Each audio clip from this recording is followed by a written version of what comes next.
title card in Judas and the Black Messiah is well placed. It's not too deep into the movie, but it's also not right at the front either. It's far enough in that by the time it finally dropped, I turned to my wife and said, "This movie fucking rules."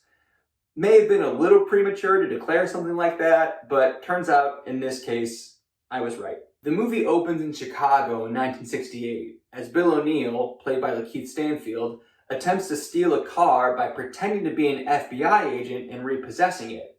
And it doesn't go well. Bill finds himself before an actual FBI agent, Roy Mitchell, played by Jesse Plemons, explaining why he was impersonating a federal officer. According to Bill, it's a more effective means to steal a car because, quote, "a badge is scarier than a gun." As an alternative to prison, Roy recruits Bill to actually work for the FBI by infiltrating the Illinois chapter of the Black Panther Party, specifically to report on the movements of their charismatic leader, Fred Hampton, played by presumptive Best Supporting Actor winner Daniel Kaluuya. Depending on who you ask, you'll probably get a wide variety of answers as to why the FBI might have been interested in infiltrating the Black Panther Party. Maybe an interesting litmus test for the audience, but I'll come back to that. Of the 8 Best Picture nominees this year, this one is certainly the most violent and probably the most visceral and intense. Case could be made for Promising Young Woman, which is visceral and intense in a different way, but there are multiple shootouts in this movie, some of which are upsetting because of what's actually seen on screen, and some of which are upsetting because of the context in which the shootouts take place. But it's also just an inherently dramatic premise, where our point of view character is a double agent constantly in danger of being found out, which has life or death consequences, as the movie smartly points out on more than one occasion. And I know we've all seen the double agent point of view character conceit before, but you could argue that this is even more tense than something like The Departed, for a couple of reasons. Number one, The Departed explicitly shows you the lengths that the double agent's handlers go through in order to cover their tracks and make sure their double agents aren't made. Judas and the Black Messiah doesn't show you much about how Bill O'Neill infiltrates the Black Panther Party or what precautions Agent Mitchell takes to protect Bill, if any. It just feels like he's more in danger of being found out than DiCaprio or Damon ever are in The Departed. And as I alluded, he's very nearly found out multiple times, and it's super tense every time. Second reason I think this is a more intense double agent story is because it actually happened. You can dig into what's fact and what's fiction in this movie. Plenty of websites have already done a lot of the legwork for you. And while there are some composite characters on the outskirts of the narrative, this main through line with Bill and Fred Hampton seems pretty true to life. At this point, it will be a big surprise if Daniel Kaluuya doesn't win Best Supporting Actor, and I'm really rooting for him.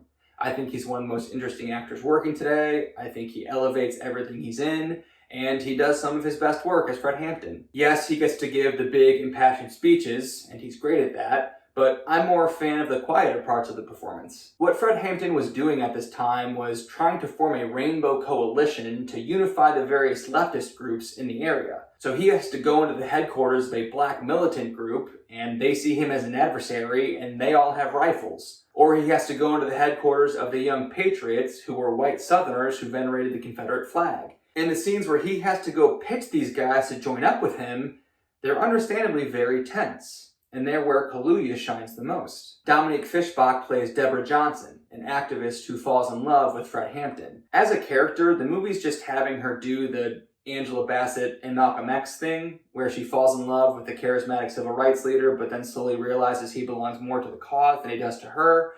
But I think Fishbach's performance elevates this character above that basic narrative function. I think she brings more to the character than might exist on the page, and several key moments in the movie entirely play out on her face. I also really enjoy Jesse Plemons in this, and in everything.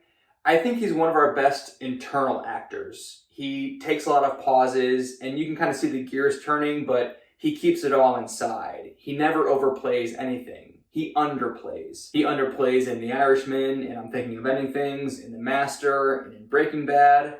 And the reason he's so hilarious in Game Night is because he's over the top in how much he's underplaying. I've always enjoyed the camaraderie of good friends, competing in games of chance and skill.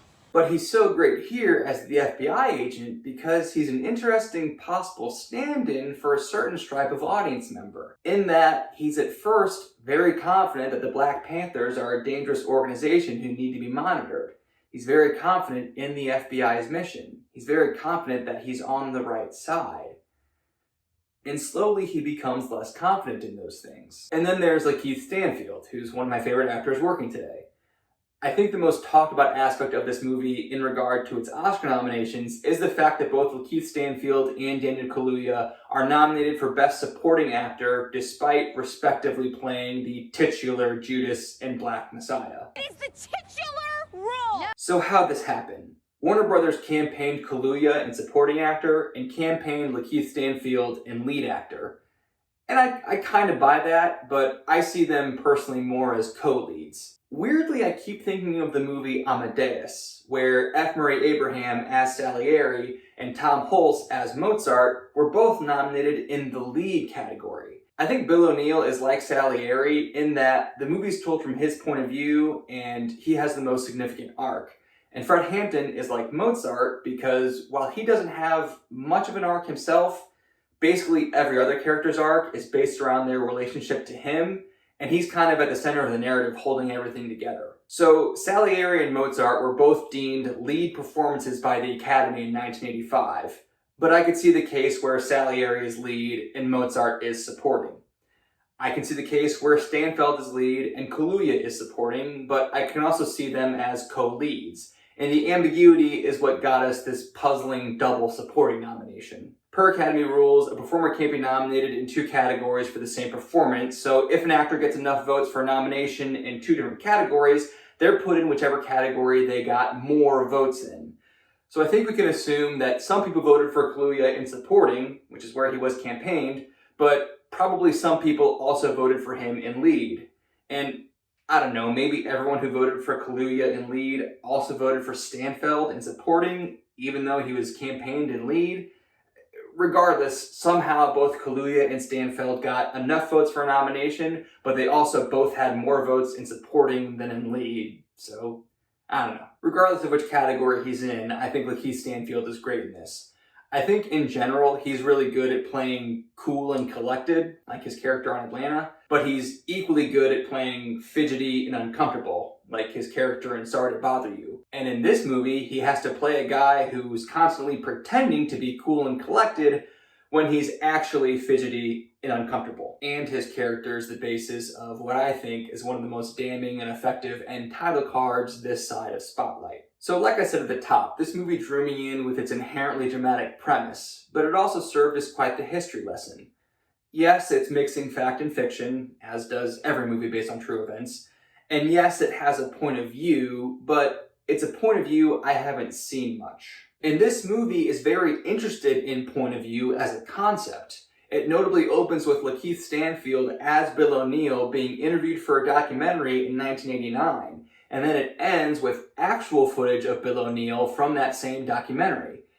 This framing sort of implicitly makes the movie about who is telling us this story. Whose side of the story are we getting? You know, history is written by the victors, right? And the Black Panther Party has been dissolved for nearly 4 decades now. And so I'm willing to bet that a lot of their legacy that's made it into history books and into the larger cultural consciousness was written by people who weren't in the Black Panther Party, or weren't sympathetic to the Black Panther Party. And all this movie does is give us the other perspective that I think a lot of people, including myself, have been missing. Like, I guess I always knew, or at least assumed, that the FBI and Black Panther Party had an adversarial relationship, but it wasn't until fairly recently that I learned that the FBI had a distrustful adversarial relationship with every civil rights figure.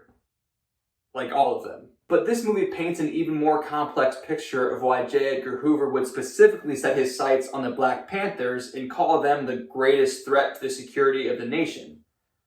Just a bonkers thing to say. This was the 60s, and the US was in full Cold War mode, and Fred Hampton's throwing around scary words like socialism, and invoking Chairman Mao, and calling himself a revolutionary. But I guess the perpetually relevant question, relevant then, somehow still relevant now, is what does socialism even mean? What does being a revolutionary mean? In this case, it meant a very successful free breakfast program for poor children, a free medical clinic, blood drives, and brokering peace between gangs. Hampton's constant refrain is power to the people, and he lived that. He was giving the people in his community the power to take care of themselves because their government was either unable or unwilling to make sure their needs were met. And that was revolutionary. Now, that is certainly a rosy account of what the Black Panther Party did. Factual, but rosy. But the movie doesn't shy away from the less rosy parts. The movie also shows some of the violence, which, fairly or unfairly, overshadowed a lot of the community work that the party did. And the movie certainly doesn't lionize the violent acts. It never shows them as fun or cool. It always shows them as tragic. But I think it does contextualize the violence, and that's important. There's a scene around the middle of the movie where violence has occurred, but the people involved have surrendered and the threat is neutralized. But even so, Chicago PD pours gasoline all over party headquarters and blows the place up, probably needlessly and punitively. And yet, when the movie pointedly shows us a newspaper headline describing the event, it reads, "Cops Torch Terrorist Haven." I mean, that's one way to describe what happened. That's kind of exactly my point with the history is written by the victors thing. All this movie is doing is giving a voice to the other side 50 years later. Now, I'm probably spending too much time litigating the complicated history and legacy of the Black Panther Party when the movie is really about 3 people, but the reputation of the party so influences 2 of those 3 people, I think it's worth litigating. You could even argue that every significant event portrayed in this movie was predetermined by the party's reputation and by public perception, and that Agent Mitchell's and Bill's investigation was just a means to a predetermined end. Neutralize him by any means necessary. And while that is certainly a depressing and disconcerting notion, I think it's equally scary to think that that predetermined end might seem acceptable to you depending on who's telling you the story.